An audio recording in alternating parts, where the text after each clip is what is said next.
So my background is architecture, and I have worked for myself for about 20 years now in different guises. So working as architectural designer, designing properties for clients, and then spent a number of years as a property developer working with investing partners.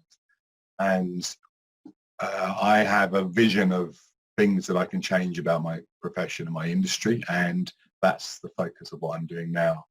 I am 50 years old, divorced, happily with a partner and children, and now that I'm halfway through my life, I've decided it's time to start taking it a little more seriously. That's where the business focus has come from.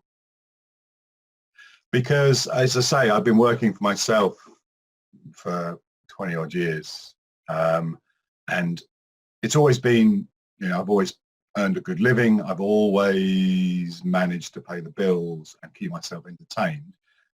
But I've always wanted to build a business that I never had. And I read an article or a piece somewhere that basically questioned how long I trained in architecture, which was the best part of 8 years, and then asking how long I trained to run a business. And the answer was I hadn't.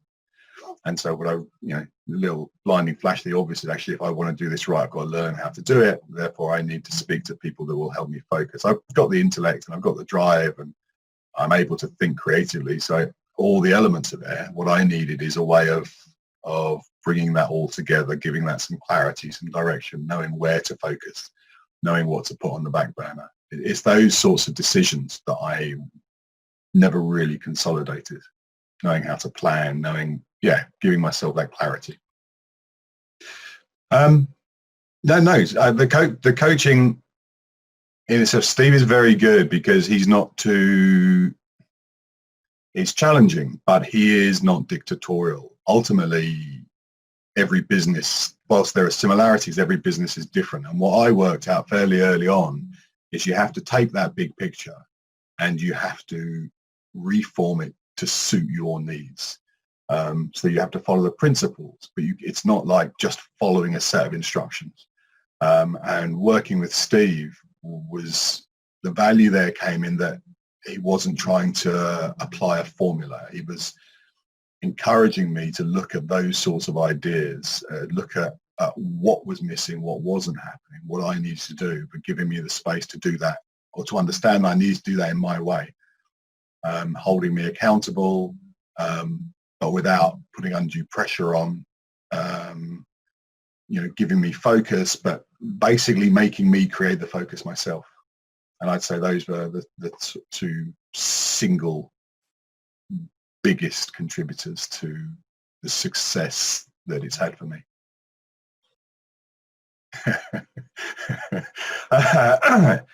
I don't have the words, to be honest. It's in real simple terms, little things like the morning kickstarts, which aren't little. I think Steve's energy through this has been remarkable. So just getting me at my desk in the morning and thinking for the day, every day, constantly for weeks and weeks and weeks, has been good. Periods where I, got off the bus a bit, I guess, or I lost my direction or just fancied a break. Steve was on the phone asking if I was all right, not giving me a hard time, not giving me a grilling, just checking in. And actually the reason I was disappearing was I'd found some real focus and was away doing lumps of work. But just keeping us directed, helping us think creatively, what opportunities are available, and just making us see and believe that there's a bit of downtime here, a bit of regrouping, the world will be different, and where are you going to be in it? And that clarity of thought during a really difficult time was invaluable. Just, it helped me stay focused, completely reformed my business. And I'm now in a position where I've got a very, very clear target market. One of the issues I've always had is architecture. Everyone lives in buildings. So my target market is everyone. And how do you promote that idea? You can't.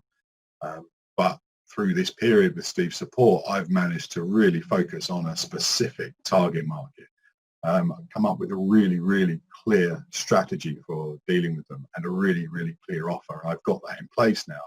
I've presented it to 2 potential clients, and I now have 2 very serious conversations going on that the way I'm reforming my business is something they're interested in. So, that in itself we went through the process with the slogan of we're going to come out stronger than we went in. And I couldn't put a figure to how much stronger I feel now coming out than when we went in. Ask the right questions of yourself first. What is it you're trying to achieve? You need to have a clear view of what you're trying to achieve, because if you can, even if you can't see how to get there, if you've got that clarity of your direction, that's where the coach is at their most valuable, I think. So ask the right questions of yourself, and then feel free to challenge your coach. Don't be passive. Don't treat it like you're being given instructions on how to do the thing. You've got to challenge, you've got to question, you've got to ask, you've got to apply it back to yourself and just keep turning things over and over. And it's quite an internal process, or at least it was for me. But certainly the outcome was remarkable. I never felt better about the direction my business is taking. A lot of what put me off coaching before was, actually I'm a small business. It's an expense that I can't really justify. And it was hard for me to make that decision. And the truth is, looking back, I would now say that you've got to find that money and you've got to make that decision. For me, it's absolutely the single thing that's given me clarity and focus. And the money that I've invested, not spent, invested, is already paying back. And that's in 7 months. So that's what I'd like to add, is that getting clarity, getting focus, getting direction from a coach is invaluable, because we don't spend enough time developing ourselves. We can do what we do. We've got an idea of how we do it. We don't spend enough time developing ourselves in delivering that. That's what it's about.